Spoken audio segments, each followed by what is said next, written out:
In a world where everyone is screaming to be heard, the man who stays silent is the one who commands the room. Silence isn't empty, it's full of answers. Think about it. We live in an age of constant noise.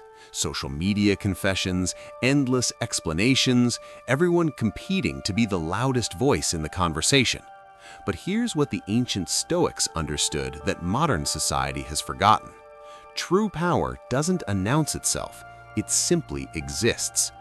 Today, I'm going to share 7 specific situations where your silence will do more for you than 1,000 words ever could. These aren't just communication tips, they're weapons of social influence that the most magnetic people use instinctively.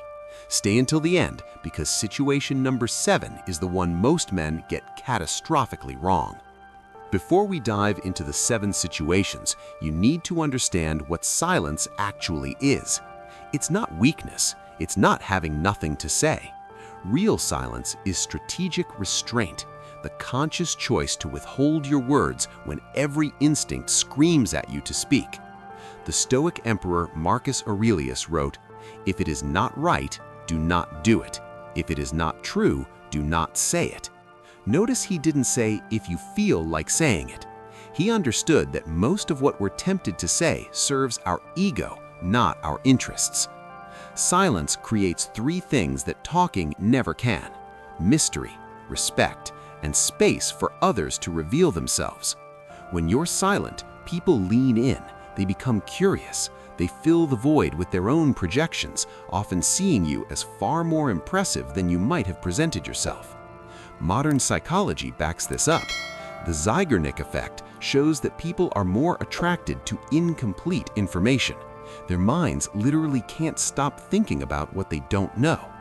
Every time you choose silence over explanation, you're triggering this psychological pull. Now, let's get into the 7 situations where your silence becomes your superpower.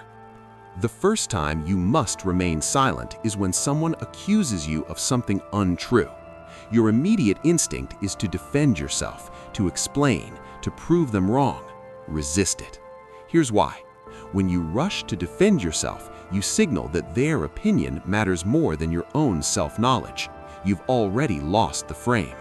The person making false accusations is often testing you, probing for insecurity. Instead, use what the Stoics called voluntary discomfort. Let the accusation hang in the air. Make eye contact, stay calm, let them feel the weight of their own words without your validation or denial. 9 times out of 10, they'll either backtrack or reveal their true intentions. Seneca said, "The greatest remedy for anger is delay. Give the situation time." False accusations collapse under their own weight when you refuse to energize them with your reaction. This is crucial for relationships. When a woman in your life becomes emotional, angry, upset, testing you, your silence is the most powerful response you can give her. I'm not talking about cold shoulder or stonewalling. I'm talking about present, grounded silence. You're there, you're listening, but you're not reacting, defending, or trying to logic you out of her feelings. Here's what happens. Emotions need fuel. When you argue back or start explaining yourself, you're pouring gasoline on the fire. But silence? Silence is water. It gives her space to process her own emotions without having to fight you. The Stoics taught the discipline of assent, the practice of not immediately agreeing with every thought or feeling. When you stay silent during emotional moments, you're demonstrating that you're not controlled by the chaos around you. And that composure is deeply attractive. Women don't want you to fix their emotions. They want to know you won't be destroyed by them. Your silence proves that. Society tells you to celebrate your wins publicly. Post them, share them, make sure everyone knows. The Stoics say the opposite. When you accomplish something significant, stay silent about it. Let your results speak.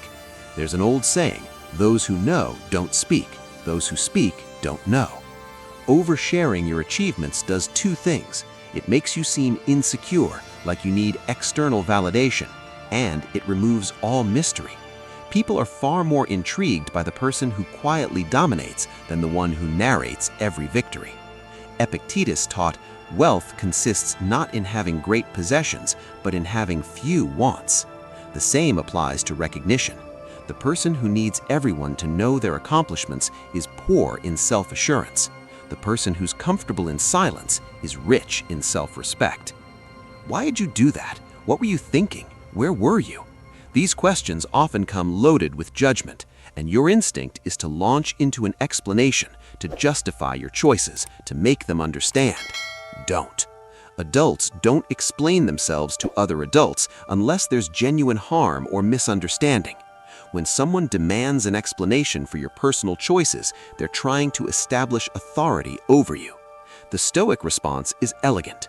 I made a decision based on what I thought was right. Then silence. No elaboration, no justification, no seeking approval. This isn't about being difficult, it's about maintaining your personal sovereignty. The moment you feel compelled to explain every decision is the moment you've handed your power to someone else. Remember Marcus Aurelius, you always own the option of having no opinion.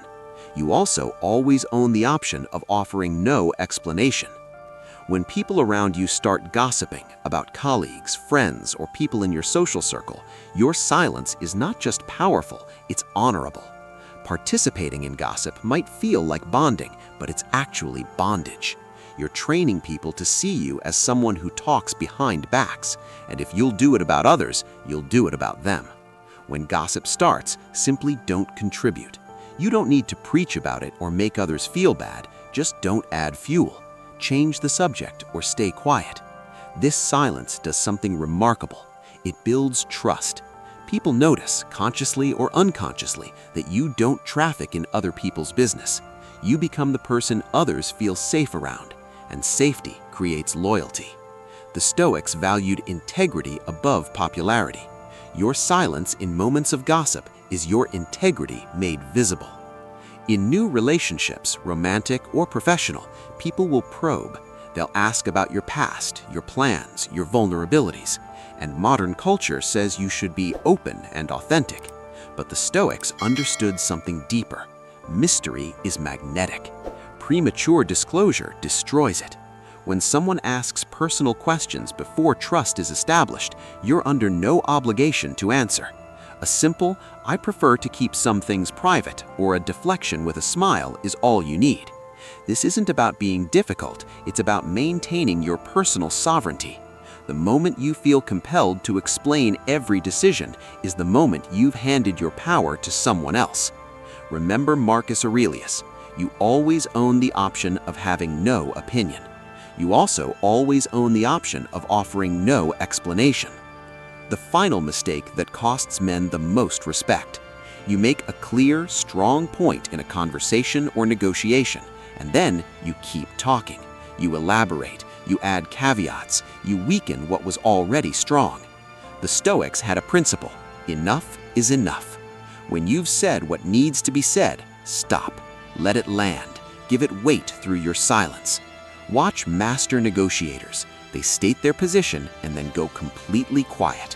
They don't fill the uncomfortable silence. They let the other person sit with it, wrestle with it, respond to it.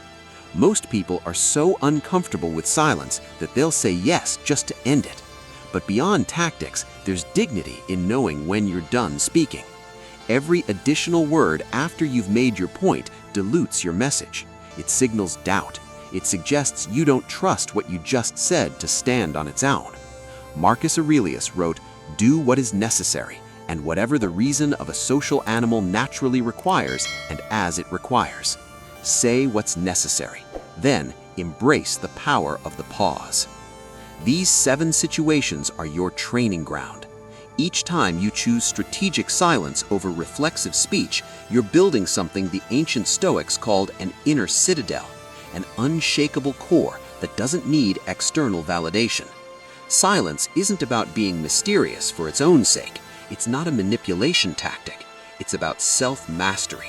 It's about understanding that your words have value, and value comes from scarcity, not abundance.